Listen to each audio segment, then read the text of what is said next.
Hi, welcome back to AFTV. You've joined us for the preview. Arsenal versus West Ham.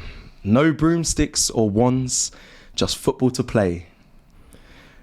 But watch closely. Potter might have something to say.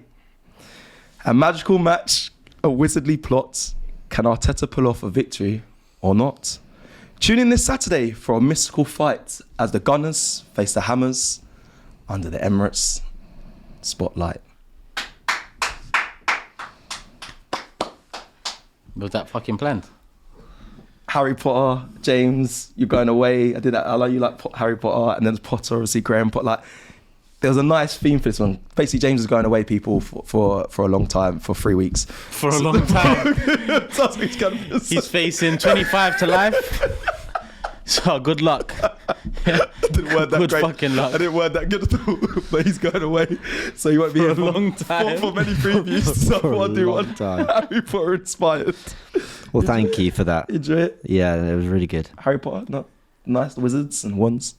Nah, all right. There was a line on Arne Slot in there at some point, but you just never mind. Free James. Oh yeah, with a wizardly plot. Can Arteta? Oh, I could have. Anyway, next time when you're back. Yeah, right. next time. Yeah. Let's talk about what we're here for, what I get paid for. Let's talk about the Arsenal West Ham game this Saturday, 3 p.m. kickoff.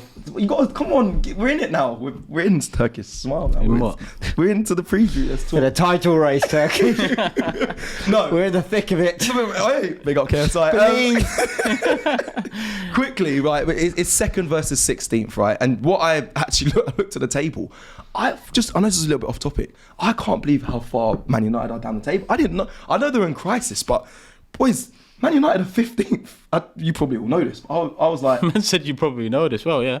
that's mad though. That is like It was covered on the Big Six at some point. Oh, yeah, I'm sure you Did a watch along for Tottenham United, 15th against 14th. That was one of the worst games I've ever seen in my life. It was. I don't know how you managed to. Fair play to you all. Yeah, man. But- It's I mean, they are really down there. Man United are really in problems. I couldn't believe it.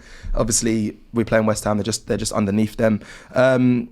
Thoughts. Let's start. Let's just get people's thoughts to begin with. Obviously, West Ham. Is it just a comfortable win? The last time we played them, 2 times we played them, it's been what 6-0, 5-2. Is this another routine win? It's hard to say comfortable or routine when you look at the injuries we have. I don't think any game's going to be comfortable or routine unless the other team just completely collapse. Now, West Ham, Potter's won 1 game in the first 7 he's been in charge. They haven't been great, far from it, and we're at home. So, we've got to get it done, especially when you look at Liverpool dropping points again. The least we can do now is make it 5 before they go Etihad, because I actually think, I predicted 2-2 Villa Liverpool, and I don't think Liverpool will beat Man City. I think 2-1 City, 2-2 I'm going to go for. Now, Liverpool might go and do it, but if my expectation comes out that we win and then Liverpool drop points again, then it could be 5 or 6 points come Monday with us having a game in hand. And then we go into Forest and United. Yeah. You think that's when the actual race That's when starts it's to actually believe like, again? okay, that there's a legitimate, in terms of points and it feeling reachable. But there's still injuries in that. No, I think Forest and United will really. Look, there's an international break coming up, right? Forest, United, Chelsea. Yeah.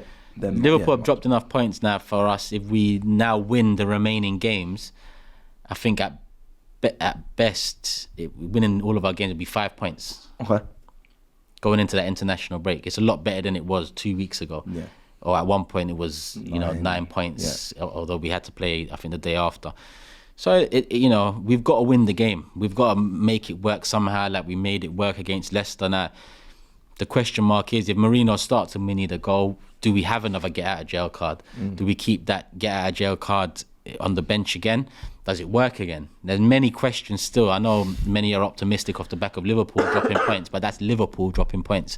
Liverpool dropped points in December. Liverpool dropped points in January. So did we. Hence why we are here talking about let's capitalise now. I think we will against West Ham, but I'm looking at Forest and United. So it's every game as it comes now. Beat West Ham, make it 5 points. Let's sit back and watch the Etihad game, and because as much as I have said throughout the season, before the season started, we haven't done enough to win this league. I was still watching Aston Villa against Liverpool on Wednesday, not Man City, Real Madrid. It was in the background, but I was watching that was the commentary was on for that game. Well. So there's something still inside, that like I said, I've seen miracles happen before. I've seen teams bottle it before, including us, or including others against us. I've seen it in many different shapes and forms. So Liverpool have dropped back-to-back points now, 2 draws, but they did that in December, 2 draws, and they did that in January, 2 draws in 3, I think. So let's make sure we do what we need to do now, and that's not just beat West Ham, beat Forest, beat United. Why beat is Chelsea. Why is United on your mind? Before I switch play to James, why United? Do you not look at United and think, I know you might be PTSDing from the past, and United, the biggest team in the country and whatnot, but sure, I'm looking at Forest. After that, I'll probably have a clear gauge. I still don't think we're going to win the league, but I think Forest will be a big indication. I never considered the United game, but it's away from home against the team that I grew up. That's what seeing as main rivals, and to be honest, we've only beaten them twice in the past, however many years away from home. It's not back to back. Think about how many times we thought to ourselves, "Let's do it. Let's get revenge for the 8-2. Let's put them to the sword. Let's smoke them," and it never materializes. We beat them twice away from home, and even last season, what was it? 1-0. It wasn't 1-0, really. The other one, I think it was 2. There's always going to be nerves with United away. They are terrible. Diallo's out for the season. We've got our own injuries, but that's still some way away. Will they maintain this form going into that? Because if they do, they'll be closer to relegation then than they are now. Yeah, I can't believe it.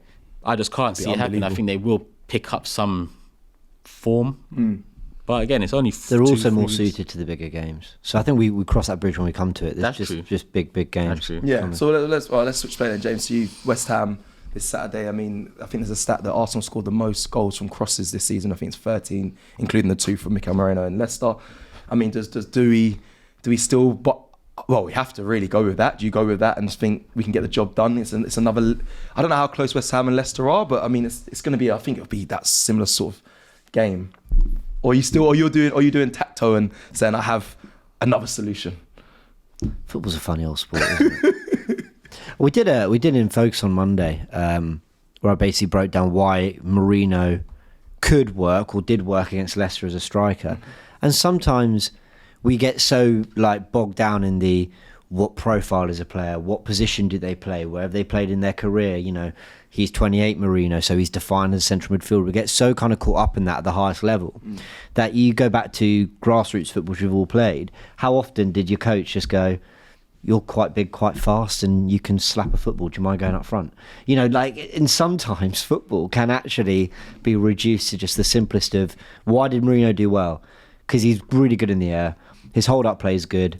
He's quite a calm figure in front of goal. He knows how to attack the box. We knew that when we signed him as a left 8 box-to-box option. Yeah. So him coming in and looking like he could actually score a few goals from that position, actually, when you really think about it, isn't that surprising.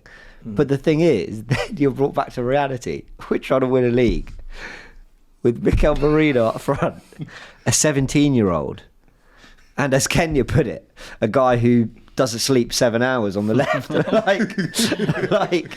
big up Trossard, because I think he's actually been great for the last few months. But and then Sterling, I was gonna say, we got a Chelsea reject on loan to help us with some firepower. We're hoping that Martinelli and Saka come back somewhat. Marte's not even been great this season, and Paul Saka's had hamstring surgery. What the hell is going on? Look, my prediction is we don't win this league. But if we somehow did, oh my word, it would be one of those unbelievable achievements. It will be. I've never seen a team win the league from this sort of position with the injuries we have to a particular area. Yeah. It's a very important teams area. have won it with injuries before, but when you look at it, all of it is in that front line that limits us to what it limits us to, which is essentially 3 attacking players, senior attacking players. And I say senior, one's really 17, but he's a senior player now. Yeah. It doesn't bode well, but our attack was struggling with everyone. Yeah, that was it. Now they're all gone. And it's like, well, do what you can. Look, Nicholas Yova, if you want that mural, it's already there, fucking hell. We need, if you want to keep it. So wait, no. If we win the league, he gets a statue. We just set pieces galore. I want Gabriel to be our top goal scorer by the end of this season. Okay, it is just set pieces, clean sheets. Just look, I say all this, I joke. Our goalkeeper to midfield, we can actually still field our strongest. So that's the thing. Actually, a lot of Arsenal should be ticking absolutely fine. What we're asking is Mourinho to become something that 20 minutes has suggested he could be, but we don't know. We hope because Waneri's not just about what he can do technically, it's mentally and physically. Can he keep up to this level in a title race running as well? And we need Trossard to keep fighting. I mean, it's just crazy. It's crazy, but yet here I am, delusionally like believing, because I think that's the fun of football. Just like, you never know. Crazier things have happened. Actually, I don't know if many crazier things have happened. No, this would be a big feat if Arsenal do this. I mean, it'd be incredible. I know when people say, defenses win you leagues, I don't think they meant defending the goals and then also scoring them, getting you over the line as well. Like to I know what you mean. They're going to have to do it all. Everything. And on West Ham, sorry, because we barely talked about it. We just sort of caught up in like the craziness of it all. But on West Ham, they're trying to implement new things under Graham Potter. So that maybe gives us a little bit of a help in that. Look, either they tick and they play the Graham Potter way. We know that Graham Potter sides can really play good football, keep a bit of possession, hurt you. He's won 3 out of 4 games, just against Arsenal at the Emirates Stadium. Only Pep Guardiola and Jurgen Klopp have won more. Brighton have had a good record at the Emirates, and Potter's a part of that. But I'm hoping that they're still quite early in understanding what he's trying to do, and that when you catch a team that are still sort of picking up those instructions quite early, you sort of hope that there's an opportunity to catch them cold a little bit. But they'll be fighting, of course they will be, and they'll all be playing for their futures as well, because they're under a new manager here. So I don't expect any game to be easy. They came to the Emirates and won 2-0 last season. They actually beat us twice last season before we went and got the 6-0. So we're kind of in some ways equipped to hurt them, but in many other ways incredibly under-equipped. Amen to that. I'm gonna come to you quickly there, because obviously I'm doing the research on West Ham. Sky have released a new show, like The Boardroom. So they talk to owners of clubs, and Karen Brady was speaking about the move to the stadium, and it got a really negative backlash from the fans. And I'm coming to you obviously because it's ownership talk, but she was saying like, we moved and that's why we won the Conference League title, stuff like that. Like that led to that, which is nonsense. What? Because this is what she was saying. What do you mean Conference League title? They won the European West Ham. Karen Brady. So there's a new ownership show that's on Sky, and when I typed in West Ham to like research and build up to this, I just saw a lot of West Ham fans really annoyed at their ownership. But whether that means, I know this is not really much to do with the game, but I'm just like, a lot of people are very upset with all their teams' ownerships. And that one, when I listened to what Karen was saying, if you was supporting West Ham, you'd be furious at some of the things she was saying. She was saying, fans don't like change, but this is how it is. Sorry to cut you before you come in, because I know I very Turkish centric question because of everything with Kroenkes, but I was thinking quite recently, how many teams are happy with their ownership? That's my question all the time. When you actually think about it, from obviously Liverpool are flying high, but there's a feeling that FSG certainly haven't done enough. United fans aren't particularly happy. Chelsea fans definitely aren't happy with Todd Bowley at the moment. They're protesting. Tottenham fans are protesting. I'd say Man City fans are happy, but obviously if certain things in the courtroom don't go their way, then obviously there'll be a bit of a what's going on there. Correct. Tottenham fans having a protest, like you said. Villa fans, I think, will be delighted with the trajectory they've gone in, but then there's kind of questions over PSR. So I'm not saying they're not happy. I wonder. Leicester fans, I don't think are happy. No, West Ham fans you just mentioned. It's like there's a lot of teams. Bad time to buy a football club, eh? Sometimes you look through all those problems and you think, do you know what? Listen, there's a issue that's been there for many years that you protest and you're strong on, but I think a lot of teams also, and fans of these teams, also going through a lot of problems. But I just wanted to bring that up because that was like the first thing that hit the top of the timeline is, this conversation about the ownership at West Ham. It'd be interesting if they do a boardroom talk with the Kroenkes. I don't think they will. I think it might be more of the middle place clubs, but that would be interesting. Threats from West Ham that you're worried about. I think, how much James loves Kudus and that, but I think I always thought that he would be the one, but Owen I think's having not a bad season. And is there players in that team that can cause Arsenal problems? Because we are light, maybe not defensively, but West Ham, we smacked them a few times, but before that we've gone to many games at the London Stadium, I know it's at home, and they've caused us problems. Is there players that you think they got quality? Yeah. Bowen and Kudus are probably the two. Yeah. Paqueta's injured, isn't it? I think his ankle's got an ankle injury, yeah. So he would have been another one. But West Ham have always really had quality. And I guess that's some of the reason why the fans are so frustrated, because over the last couple of years, under the last year with Moyes, or last couple with Moyes, a lot of quality come in. Foreign talent has come in, and they haven't progressed. And it's there to see. Bowen's quality, Kudus' quality, Paqueta's quality, Alvarez has been quality. Souček, to be honest, for what he is and what he does, he's also been quality for them. But they've never managed to, push on, kick on, and be maybe what Brighton have been or what Aston Villa are now in terms of, breaking up the order. Yeah. The natural player things. You'd expect West Ham to have a little period in this era where they might start breaking, because they are a great team with some heritage and a great fan base. But quality-wise, yeah, they've got quality, but can they transfer that into sustainable patterns of play? Like James said, we've seen Potter teams tick before, and that's what it'll come down to. Do they start ticking against us? Because they haven't started ticking yet. If they don't, then it should be, I won't say light work for us because we've got our own problems, but it should be a formality. Evan Ferguson, is he available to play for them? Yeah, I think so. He came off the bench for them last time out. I mean, that's a player who he scored against us before, yeah. but he gives them a focal point. I just sort of think with a fully fit West Ham 11, you could put out a really good balanced team that's got creativity, that's got individual quality, that's got a focal point, that's got some steel in midfield, decent defence they can put out there for sure. It just, like I said, it's not just about the personnel, it's about them taking on Graham Potter's ideas, and we saw with Arteta to a degree. When you're trying to play a particular possession style of football, you're trying to play out the back, you're trying to play the ball into midfield from goalkeeper, you're trying to maybe do things that don't come as naturally to a team that maybe haven't done it before. There can be errors that you can exploit. So, we'll see what they look like when they come to the Emirates. We'll see. Turkish, are you fighting the hope to not believe that Arsenal can win this league? I know, because I don't think we win this league. But I've just looked. I know they've got City next, and that could be a banana skin. But now I've seen they've got Newcastle after that, and I'm like, okay, if we get through West Ham and Forest, it's going to be so difficult to not be like, oh. This could be. It could happen. Are you fighting it, or are you kind of adamant? You said Forest and United, but I don't fight. I don't fight it. I'm just naturally like this because of what the club have done over the years. I'm not fighting with it. This is just but it's because of what I've seen over the years. Fair. At one point, that naivety becomes stupidity, and I've been there. Yeah. And I'm not saying it's stupid to believe that. Far from it. No, I wish I could wholeheartedly, but it's not just about West Ham, and it's not just about West Ham, United, Forest, and Chelsea either.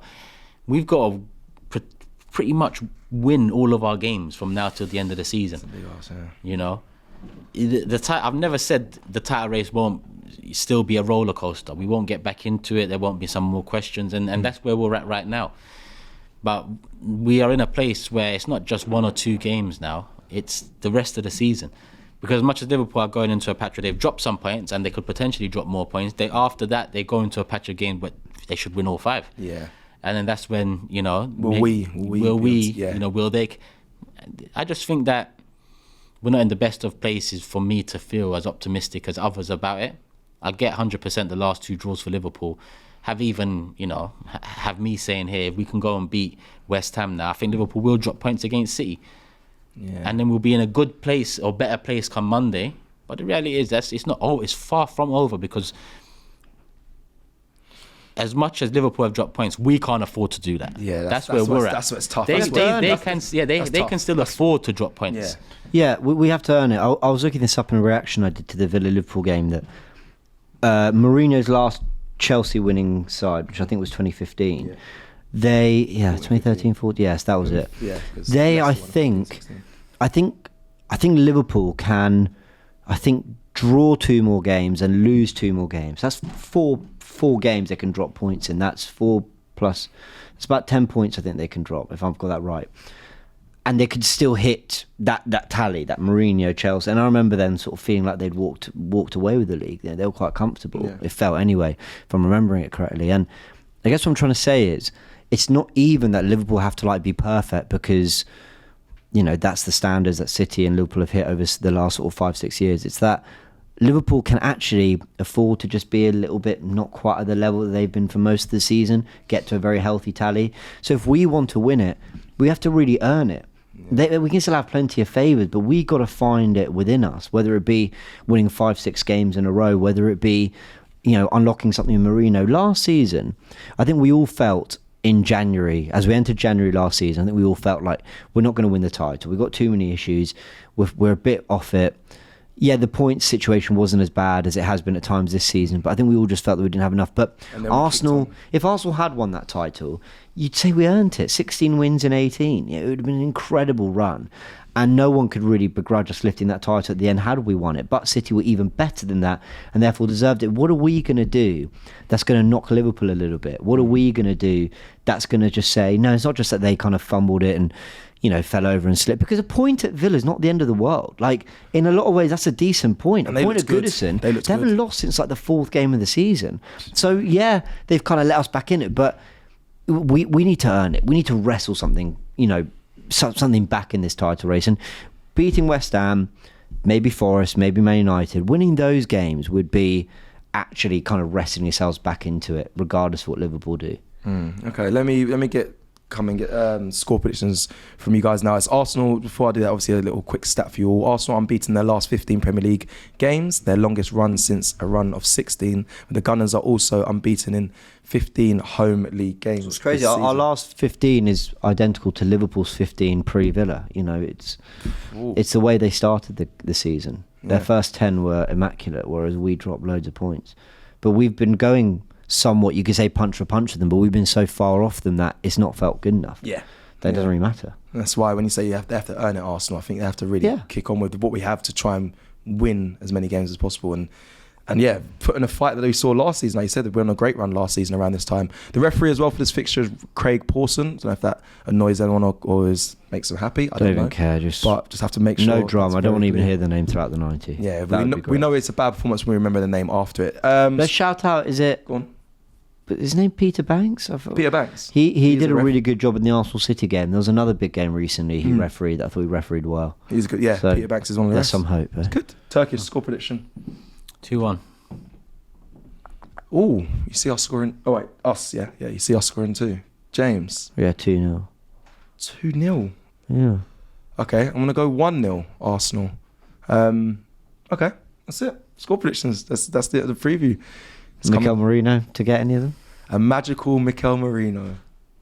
Wouldn't that be amazing if he comes and gets some more goals? So you've got an outro now, have you? No, I haven't got an outro. No outro. I said the magical. Because the magic is the theme of this. Anyway, here's what it is, people. That is it for the preview. Let us know your thoughts in the comments below. Score predictions. How you think this game's going to play out? Are you believing?